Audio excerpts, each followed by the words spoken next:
The orange blinking light on your Rogers Xfinity camera is a diagnostic indicator signaling a problem. It usually points to one of three issues: power problems, Wi-Fi connectivity issues, or the need for a reset. Don't panic. This video will guide you through troubleshooting. First, let's ensure your camera is getting enough power.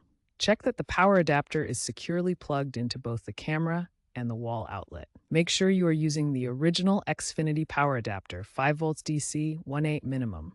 If you're using a surge protector, ensure it's not overloaded. Faulty or insufficient power is a very common cause.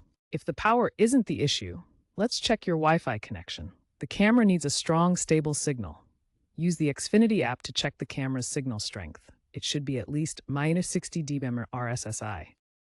Also, ensure your Wi-Fi password hasn't changed and that your camera is connecting to the correct network, either 2.4 GHz or 5 GHz.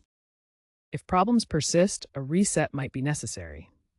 Locate the reset button on your camera. It's usually a small pinhole. Use a paperclip to press and hold the reset button for 10 to 15 seconds.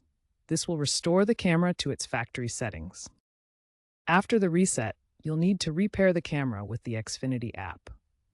Remember to have your Xfinity account information handy. If after attempting these steps the issue persists, it could be a hardware issue, and you should contact Xfinity customer support.